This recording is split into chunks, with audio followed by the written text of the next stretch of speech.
Shalom, shalom, shalom, peuple de l'Éternel. C'est prophète Malaika, le patron de la chaîne YouTube prophète Malaika Ministries.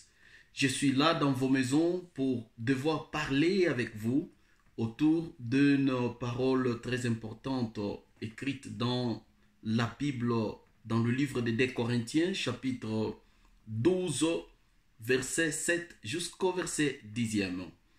Je crois que c'est un conseil prophétique des manières dont j'ai toujours donné ces conseils à tout le peuple de l'Éternel qui peut me suivre de loin ou de plus près. Mais avant de devoir commencer, je peux prier pour vous, pour que la parole de Dieu rencontre une bonne place d'accueil dans votre cœur. Prions le Seigneur. Éternel Dieu, je bénis ton peuple avec cette opportunité. Je veux que ta parole prenne place dans leur cœur. Que toute incrédulité quitte le cœur. Que toutes sortes d'orgueil, toutes sortes de passions, des choses de ce monde puissent quitter leur vie au nom de Jésus. Laisse que le Saint-Esprit puisse aider et éclairer ton peuple à aller de l'avant en acceptant ta parole pour les repères, pour les références. La Bible dit, au commencement était la parole. La parole était Dieu. La parole était avec Dieu. La parole a porté la chair. La parole est descendue sur la terre pour sauver l'humanité. Elle est venue chez les siens et les siens ne l'ont point reçue. Mais à tous qui a reconnu cette parole comme venant de toi, comme étant le salut, tu les as donné le pouvoir de devenir enfants de Dieu. Donne à ton peuple le pouvoir de devenir enfant de Dieu par ta parole. Au nom de Jésus-Christ. Amen. Alors bien-aimés, c'est le bon moment maintenant de lire. Nous pouvons lire 2 Corinthiens, j'ai parlé, chapitre 12, verset 7 jusqu'au verset 10e. Je lis au nom de Jésus-Christ. Et pour que je ne sois pas enflé d'orgueil, à cause de l'excellence de ces révélations, il m'a été mis une écharde dans la chair, un ange de Satan pour me souffleter et m'empêcher de m'enorgueillir. Je commence à interpréter le verset 7. L'apôtre Paul, un disciple de Jésus-Christ, choisi par révélation. Il était sur le chemin d'Emmaüs pour aller persécuter le chrétien de cette contrée-là. Et Jésus-Christ va lui apparaître sur son chemin pour lui dire « Pourquoi me persécutes-tu » Saül était son nom à l'époque. Et il va se tourner pour voir réellement qui lui parlait. Il entendait la voix. Le Seigneur lui parlait. Il a répondu même par une question. Mais qui êtes-vous? Celui que je persécute. Le Seigneur s'est révélé à lui pour lui dire, je suis Jésus que tu persécutes. Et lui a montré le processus de sa délivrance. Il lui a dit qu'il l'avait choisi. Et il est allé chez un certain Ananias pour faire 3 jours. Paul a reçu le Saint-Esprit, Paul a été baptisé et Paul a commencé à servir le Seigneur. Mais pas comme d'autres disciples. Il avait une excellence de révélation concernant l'homme Jésus, parce que c'est Jésus-Christ qui lui était apparu. Paul enseigne bien, vous pouvez lire les lettres de Paul, les épîtres de Paul, vous pouvez lire sa sagesse, son intelligence. Vous allez comprendre que c'était un homme mis à part, un homme doué, versé dans les Écritures. Il connaissait profondément la parole de Dieu. D'abord, il le témoigne lui-même qu'à cause d'excellence des révélations sur Jésus-Christ, il commençait même à s'enorgueillir. Et c'est pourquoi Dieu plaça dans sa chair une écharde dont lui-même interprète un ange de Satan pour le souffleter afin qu'il ne puisse pas s'enorgueillir. Dieu, mes amis, est ennemi de l'orgueil. Si Lucifer a été chassé depuis le ciel sur la terre, c'est à cause de l'orgueil.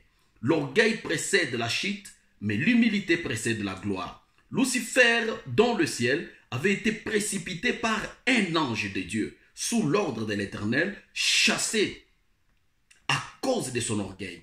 Bien-aimé, cette parole doit t'interpeller. J'ai essayé de décrire les qualités de Paul pour te faire voir qu'il n'est pas semblable au bébé spirituel. il n'est pas semblable aux apôtres ordinaires ou aux chrétiens qui craignent Dieu dans l'hypocrisie, c'est-à-dire quand ils sont avec le chrétien, ils montrent combien ils sont chrétiens, mais quand ils sont seuls, ils ne craignent pas. Non, Paul était un type d'homme qui, même à part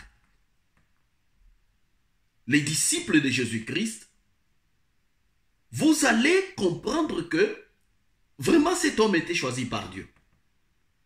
Parce qu'il y a d'autres miracles que l'apôtre Paul a exécutés dans sa vie, vous n'allez pas comprendre. À travers de sa silhouette seulement, le malade pouvait être guéri. Une fois, il avait été mordu par une vipère. Et les gens attendaient sa mort. Ils ont attendu longtemps, longtemps que possible. L'homme n'est pas décédé. Quel miracle Paul n'a pas fait? Des résurrections des morts, des guérisons de malades, des prophéties même, des révélations incontournables, des enseignements extraordinaires. L'apôtre Paul lui-même se glorifie parmi les chrétiens pour leur dire, à ce qui concerne les dons spirituels, quel est le don que vous allez me dire? Moi je n'ai pas, moi Paul. S'il faut parler en langue, personne parmi vous ne peut parler en langue comme moi. Je parle en langue plus que vous tous. L'apôtre Paul a confirmé comme ça. C'est-à-dire qu'il était trop doué dans le prodige et dans le signe, utilisé beaucoup et profondément par le Saint-Esprit. L'apôtre Paul avait presque tous les dons spirituels. Le discernement, la sagesse, la parole de connaissance, la parole de sagesse, la parole des révélations comme la prophétie, l'opération de diversité miracles, Paul en avait. Il avait une guérison instantanée, Paul en avait. Il avait presque tous les dons. Un chrétien doué. Mais, au moins il reconnaît. L'apôtre Paul reconnaît que cela lui conduisait déjà vers l'orgueil. L'orgueil précède la chute. Tu veux voir ta chute, ta propre chute, continue sur le chemin de l'orgueil. Tu es une femme mariée, toujours orgueilleuse devant ton mari. Tu es travailleur quelque part au travail, toujours orgueilleux ou orgueilleuse devant tes chefs. Le fruit de l'humilité ne se trouve pas dans ton cœur, dans ta vie. Un jour tu seras précipité comme on avait précipité Lucifer depuis le ciel sur la terre. Chassé. Dieu a chassé Lucifer comme ça. Un jour tu peux être précipité comme ça parce que ton orgueil a commencé à atteindre le niveau pour lequel Dieu peut décider de mettre dans ta chair une écharde, un ange de Satan. Et c'est très dangereux, très très dangereux, quand tu peux frapper la poitrine et dire que tu es servante de Dieu, serviteur de Dieu, mais dans ta chair, il y a une écharde, un ange de Satan qui habite là-bas. Tu vois? Tu fais des fiers pour rien. Dans ta chair, Dieu peut placer une écharde. Ronce, épine. Ça signifie une peine, une souffrance, une douleur. Et cela ne vient pas comme ça. Ça peut venir par une maladie. Une maladie que le Seigneur lui-même décide de mettre dans ton corps à cause de ton orgueil.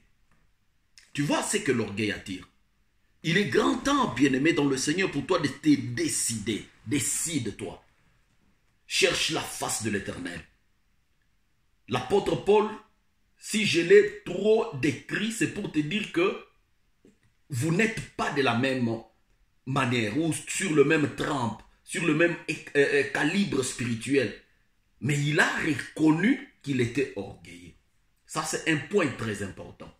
Reconnaître que je suis orgueilleux et chercher la face de Dieu pour avoir l'humilité dans sa vie, c'est encore une grâce que Dieu donne. Il est difficile qu'un homme orgueilleux reconnaisse qu'il est orgueilleux. Par contre, ça peut lui attirer des problèmes avec ceux-là qui lui disent, écoute, tu es trop orgueilleux, change, essaye un peu de changer. Pour reconnaître qu'on est orgueilleux, il faut que le Seigneur te fasse grâce. Il faut que le Saint-Esprit vienne vers toi. L'apôtre Paul a confirmé qu'il avait le Saint-Esprit parce qu'il reconnaît que à cause de l'orgueil, Dieu a placé une écharpe dans ma chair, un ange de Satan, pour me souffleter afin de ne pas me permettre à ce que je puisse tomber dans l'orgueil. Si l'orgueil est quelque chose de bon, si l'orgueil ne compromet pas au Saint-Esprit, si l'orgueil n'a rien à voir avec Dieu, le Seigneur ne pouvait pas décider de loger un ange de Satan dans le corps de son serviteur, avec d'autant de potentialités, de capacités spirituelles non comparables. Mais bien aimé dans le Seigneur, Dieu décide de mettre l'ange de Satan dans le corps de son serviteur Paul, tout simplement pour empêcher l'orgueil d'avoir place. Aujourd'hui, tu as cette opportunité. Je te parle de l'orgueil. Tu es un homme orgueilleux. Tu es un papa orgueilleux. Tu es une femme orgueilleuse. Au mariage, tu n'obéis pas. Au mariage, tu ne t'humilies pas. Tu connais toi-même que tu es orgueilleux ou orgueilleuse. Ça, c'est le moment de reconnaître ta mauvaise voie et de chercher la face de Dieu. Papa, cherche la face de Dieu. Maman, cherche la face de Dieu. Et les enfants que vous avez dans la maison peuvent vous emboîter les pas. Tu parles à l'enfant, il gonfle devant toi. Tu lui fais des reproches, il peut même t'insulter. Un enfant qui a copié tout sauf rien deviendrait aussi tel père, tel fils, ou telle fille, telle mère. Ça va être comme ça. Alors mes amis, le Seigneur vous donne l'opportunité de vous repentir. Reconnaissez, l'orgueil précède la chute. L'orgueil précède la chute, mais l'humilité précède la gloire. Que l'Éternel Dieu ajoute la bénédiction sur sa parole que nous sommes en train d'écouter. Maintenant, je viens encore une fois pour vous dire, le verset 8. L'apôtre Paul a reconnu qu'il était orgueilleux, mais il ne s'est pas tu, il doit prier. Quand on reconnaît qu'on est orgueilleux, on ne doit pas se taire, on doit chercher la face de Dieu directement. Seigneur, qu'est-ce que je peux faire pour devenir humble? Enlève l'ange de Satan dans ma chair afin de vivre l'humilité. L'apôtre Paul a pleuré devant le Seigneur, il a crié à l'Éternel, fais-moi vivre ta grâce, ta faveur. Et le verset 8 confirme, 3 fois j'ai prié le Seigneur de l'éloigner de moi. Qui? D'éloigner l'ange des ténèbres, l'ange de Satan. C'était l'écharde. Ce qui dit l'écharde parle de l'épine, parle des ronces. Ça signifie tout simplement la souffrance, la douleur, la peine, la maladie. L'orgueil que tu es en train de faire voir dans ta maison devant ton mari par exemple. Quand tu sors de ta maison, quelque part il y a un ange des ténèbres qui t'attend. Tout ce que tu fais ne réussit pas. Tu peux gagner, tu peux avoir l'argent, on peut te promettre le succès, la promotion, mais pour entrer en possession de ce qui est promis, de ce qui est bien pour toi, c'est toujours difficile. Il y a un autre ange dans le domaine direct qui, toi, tu t'enorgueillis devant ton chef au travail, mais dans ta maison, tes enfants aussi s'enorgueillissent devant toi. Ton orgueil devient contredit. Il y a une contradiction maintenant. Et si tu ne veux pas vivre la contradiction, replie la queue. Please. C'est le grand moment pour toi de chercher la face de Dieu. Tu veux être élevé, cherche l'humilité. Tu veux être diminué, va à l'orgueil. Il y a plusieurs hommes qui ont perdu leur travail à cause de leur orgueil. Il y a plusieurs femmes qui ont perdu leur mariage à cause de leur orgueil. Il y a aujourd'hui plusieurs enfants qui se sont abusés de leur carrière, de leur vie future à cause de l'orgueil. Un orgueilleux ne réussit pas facilement. Et même quand il peut croire qu'il a réussi, il est sur le tremplin vers la mort. Il est sur le tremplin vers la mort. Il n'est pas sur le tremplin vers le succès ou la réussite. Alors, pose-toi la question, qui êtes-vous? Et si tu as reconnu comme l'apôtre Paul que tu es orgueilleux, il est grand temps de chercher la face de Dieu dans la prière. Il dit, j'ai prié 3 fois afin que l'Éternel enlève l'écharde, l'ange de Satan dans ma chair. Tu ne fais que t'enorgueillir. Comment tu es une bonne maman, comment tu es un bon papa, comment tu diriges bien ta maison. Là, tu connais que il y a un ça ne va pas dans ta maison. Il y a un ça ne va pas au travail. Il y a un ça ne va pas dans ton ministère. Mais devant les autres, tu parles trop, tu te vantes trop. Tu veux expliquer combien tu es comme un excellent, une excellente. L'excellente personne n'existe pas. Une excellente femme n'existe pas. Un excellent homme n'existe pas. Une excellente famille n'existe pas. Tous nous sommes ordinaires. La différence sera placée entre ceux qui servent Dieu et ceux qui ne le servent pas. Mais parce que tu veux te faire voir comme si tu as une suprématie sur quelqu'un d'autre, Dieu au ciel ne sera pas content. Dieu n'aime pas que tu considères tes frères pour les esclaves, tes sœurs pour les esclaves, tes enfants pour les esclaves, ton mari pour les esclaves, que tu te vois toujours au-dessus, que tu te vois toujours en raison. Toi, tu as toujours raison. Toi, tu n'as jamais perdu la raison. Devant tes enfants, tu as raison. Devant ta femme, tu as raison. Devant ton mari, tu as raison. Devant ton chef, tu as raison. Devant tes enseignants même qui t'aident à connaître ce que tu ne connais pas, toi, tu connais toujours. Toi, tu as toujours quelque chose à leur dire. Tu as toujours quelque chose à leur faire voir. Tu connais tout. Un homme qui connaît tout va toujours échouer. Une femme qui prétend connaître tout va toujours échouer. Il n'y a personne qui connaît tout. Le connaisseur est au ciel. Easy. Cherche l'humilité. L'humilité précède la gloire. L'orgueil précède la chute. Que le Seigneur nous aide. Amen. Alors, quelle était la réponse de Dieu au verset 9e? L'apôtre Paul dit, lorsqu'il a prié que le Seigneur puisse enlever cet ange de Satan dans sa chair, le Seigneur lui dit, ma grâce te suffit, car ma puissance s'accomplit dans la faiblesse. Tu vois, il faut vivre de manière effacée. La puissance de Dieu ne s'accomplit pas dans des fortes apparitions. Voilà, je suis ceci, voilà mes capacités, voilà, je suis à mesure de faire cela, voilà, je suis à mesure d'ouvrir cette affaire, voilà, je peux fermer ceci. Tu parles comme si tu as le pouvoir sur la vie de tout le monde. Même sur ta propre vie, tu n'as pas ce pouvoir-là. La puissance de Dieu s'accomplit dans des faiblesses. Tu dois vivre comme quelqu'un effacé. La Bible dit, tu as mangé comme si tu n'as pas mangé. Tu es marié comme si tu n'es pas marié. Tu es riche comme si tu n'es pas riche. Tu connais que tu as le privilège. Tu connais que tu as la connaissance. Tu connais que tu as la révélation excellente sur la personne de Jésus-Christ. Ce n'est pas pour s'enorgueillir avec. C'est pour le salut des âmes. C'est pour la bénédiction des âmes. C'est pour la gloire de Dieu. Ce n'est pas pour ouvrir la porte à l'orgueil. Quand tu vas ouvrir la porte à l'orgueil, tu vas mépriser tes frères, tu vas mépriser tes soeurs, tu vas mépriser même ta propre maison, même ta propre femme, même ton propre mari, même tes propres enfants seront méprisés parce que c'est toi celle qui connais tout. Alors Dieu dit à Paul, ma grâce te suffit. Malgré que cette écharde est dans ta chair, tu ne vas pas mourir comme tu as prié.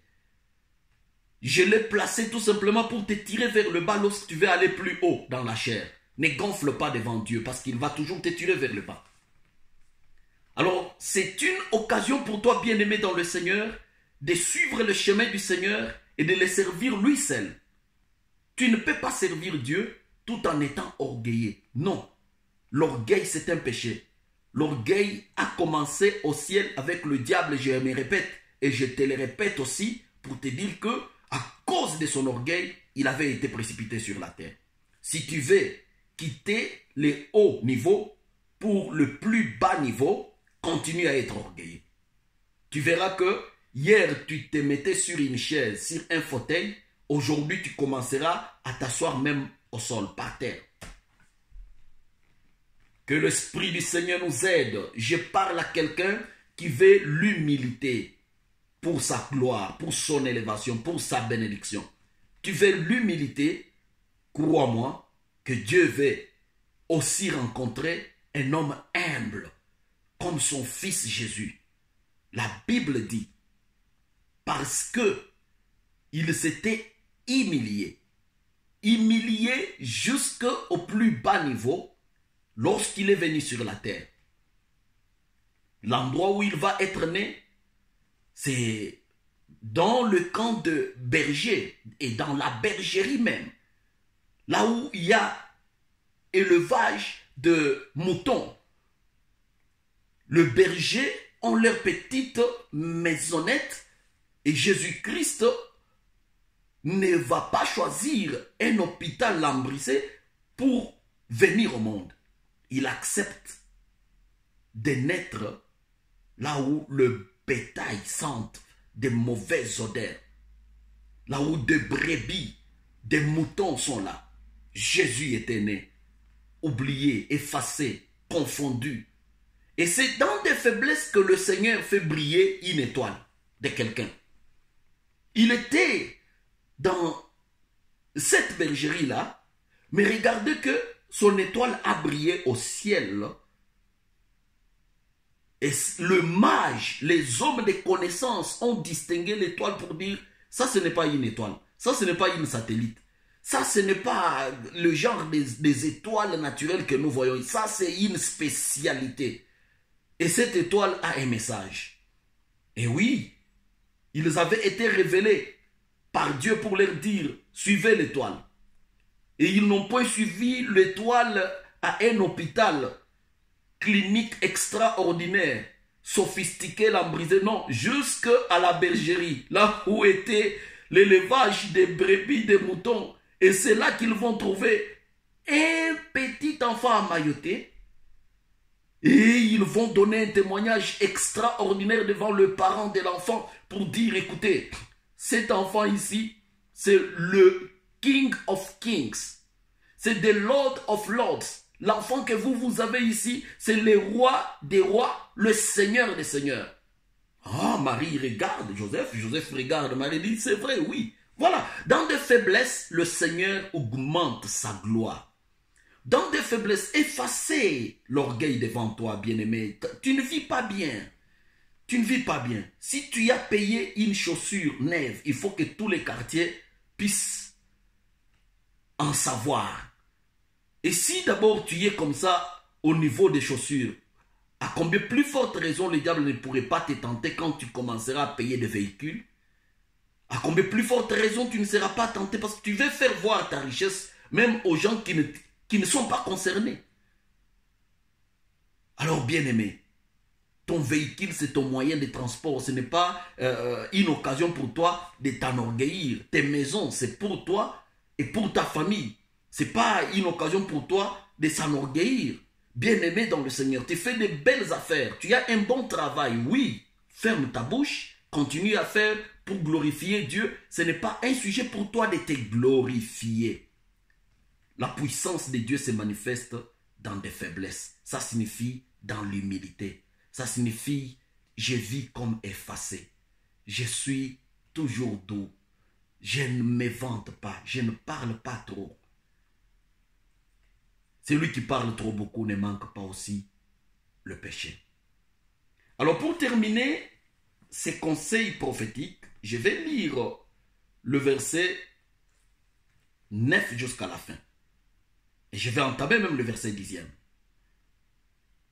Je me glorifierai donc bien plus volontiers de mes faiblesses, afin que la puissance de Christ repose sur moi. Qui t'a dit que si hier tu as échoué, demain tu vas encore échouer? Non. Le Seigneur devient ta force sur tes faiblesses d'hier quand tu reconnais sa place dans ta vie. N'abandonne pas. Ton échec d'hier peut devenir ta réussite, ta victoire d'aujourd'hui. Sois toujours courageux, sois toujours courageuse.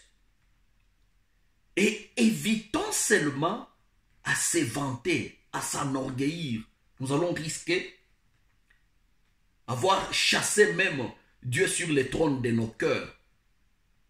Quand l'orgueil dépasse, tu dois connaître même tout ce que Dieu connaît. Tu dois connaître même plus que Dieu. Tu dois connaître au-delà du Saint-Esprit. À cause de l'orgueil. Alors, enlève l'orgueil dans ta vie, bien-aimée dans le Seigneur. La puissance de Dieu se manifeste dans ta faiblesse. Accepte-toi devant le Seigneur comme son serviteur, comme sa servante. Ta vie ne sera pas encore la même.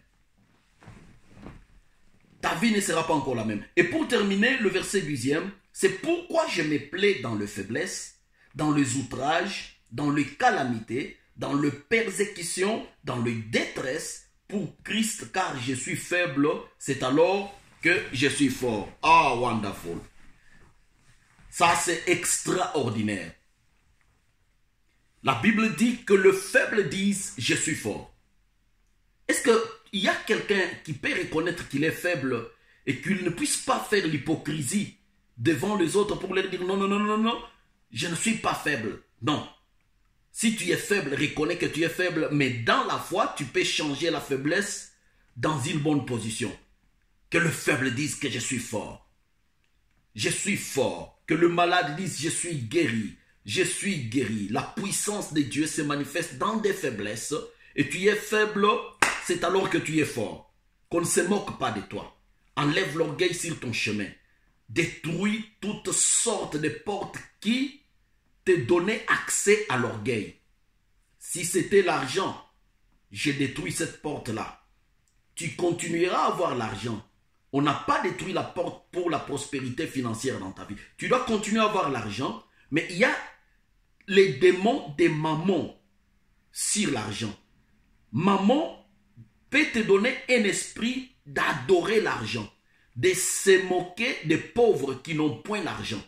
Tu peux prendre ton argent, au lieu d'en faire de belles actions, de bonnes œuvres, tu commences à faire des choses qui humilient ceux qui n'ont point l'argent. Voilà ce que le Seigneur déteste.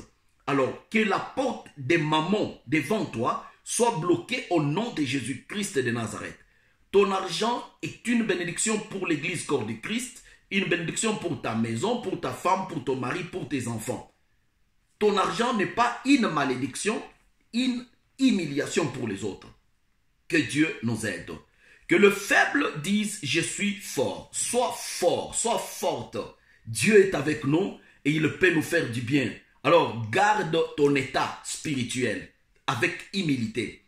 La Bible dit, parce que Jésus s'était humilié, Dieu lui a donné un nom qui est au-dessus de tous les noms, afin qu'au nom de Jésus-Christ, tout genou fléchisse, en haut dans le ciel, en bas sur la terre, même dans les océans profondes de mer. Tu veux être humble pour l'élévation de ta vie, le Seigneur changera même ton nom. L'humilité précède la gloire. L'humilité te placera plus haut. L'humilité peut te former, peut te tailler. L'humilité fait de toi une grande personne, une grande nation, une grande famille. Ton humilité, c'est ton adresse. L'humilité, c'est la parole du Seigneur. L'humilité, c'est l'état de Jésus-Christ. Ouvre ton cœur afin que Jésus-Christ habite avec toute humilité. Et tu verras que les problèmes vont terminer dans ta vie. Les problèmes vont terminer dans ton mariage. Les problèmes vont terminer dans ton travail. Les problèmes vont terminer dans la société avec les amis avec qui tu vis. Bien-aimé dans le Seigneur, il n'y a personne complète sur la terre. Non. S'il y a beaucoup de gens sur la terre, c'est parce que nous devons nous compléter. Quand tu peux stopper ta vie pour dire que je suis déjà arrivé, je suis déjà complet, ça va, ça marche, c'est alors que tu y es vers la mort sans que tu le saches.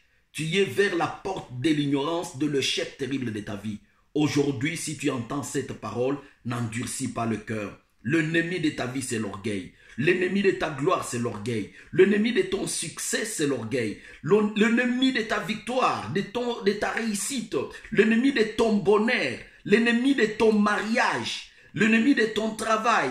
L'ennemi de tes études, c'est l'orgueil. Enlève l'orgueil et tu verras la gloire de Dieu. Un orgueilleux échouera quelque part dans un très mauvais sens. Parce que tu vas t'élever et quand tu es à un certain niveau, si tu culbutes, tu ne sauras pas te défendre. Tu vas peut-être te briser la colonne vertébrale. Tu vois un peu ce qui peut t'arriver. Mais un homme humble, une femme humble, qui vit d'une manière effacée, sa vie est rassurée. Et sa vie est considérée par les anges de l'Éternel. La Bible dit, il ordonnera à ses anges de te garder sous les ailes, afin que ton pied ne puisse pas heurter contre une pierre d'achoppement. Soyez bénis là où vous êtes, mes amis. Soyez bénis que cette parole puisse trouver une place bonne dans vos cœurs. Au nom de Jésus-Christ. Que Dieu vous bénisse. C'était le prophète Malaika, le patron de la chaîne Prophète Malaika Ministries sur YouTube. C'est moi-même en face de vous. Quand je dis patron, ce n'est pas dans le sens de s'enorgueillir, mais dans le sens de dire que les responsables numéro 1, the number one de cette chaîne, je suis là en face de vous. Vous voulez nous venir en assistance. Voilà l'humilité. Parce qu'un orgueilleux ne pourrait pas même avoir l'essence de s'humilier pour demander assistance de ses frères et sœurs. Nous voulons une assistance matérielle. Nous voulons des caméras professionnelles pour améliorer notre chaîne d'évangélisation pour la gloire de Dieu. Donc si le Seigneur touche votre cœur et que vous êtes en mesure de nous procurer une ou deux caméras, ça serait une grande bénédiction pour vous et vous aurez sauvé plusieurs âmes car notre chaîne ne fait que prêcher la parole du Seigneur. Vous pouvez nous contacter au 0046 76 228 25 78. Je répète, 0046 76 228 25 78. Vous pouvez aussi nous écrire sur malaika1ministries@gmail.com. Je répète, prophète Malaika 1 ministries@gmail.com. Vous pouvez encore une fois utiliser cette dernière adresse mail, angelos.malaika @gmail.com.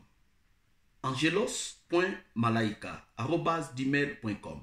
Que la main du Seigneur soit sur vous et que toutes sortes d'orgueil puissent disparaître devant vous. Suivez-moi dans cette prière.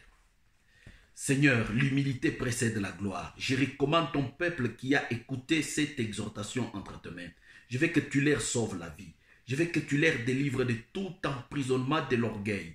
La puissance de l'orgueil a poussé le Seigneur à mettre une écharde dans la chair de son serviteur, apôtre Paul.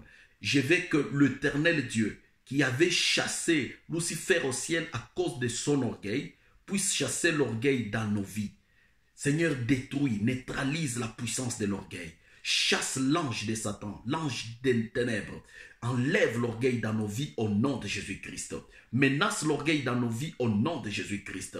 Au nom de Jésus-Christ de Nazareth. Que l'orgueil puisse laisser place à l'humilité. Que l'humilité domine. Que l'humilité domine. Que l'humilité domine. Que l'humilité domine. L'humilité qui précède la gloire. Nous avons besoin de toi dans nos vies. Nous avons besoin de toi dans nos travaux. Nous avons besoin de toi dans nos mariages, dans nos vies sociales. Nous avons besoin de toi dans nos vies économiques. Nous avons besoin de toi. Que l'humilité de l'Éternel, que l'humilité du Seigneur lui-même puisse nous dominer au nom de Jésus-Christ. J'ai prié pour la gloire de l'Éternel et le bien-être de votre vie, bien-aimé. Je dis Amen, Amen, Amen. Oh, que mon Dieu vous bénisse abondamment. Vous êtes bénis dans vos maisons. Soyez bénis et n'oubliez pas d'aimer nos vidéos et n'oubliez pas de vous abonner massivement sur Prophète Malaika Ministries. Que mon Dieu vous bénisse et au revoir.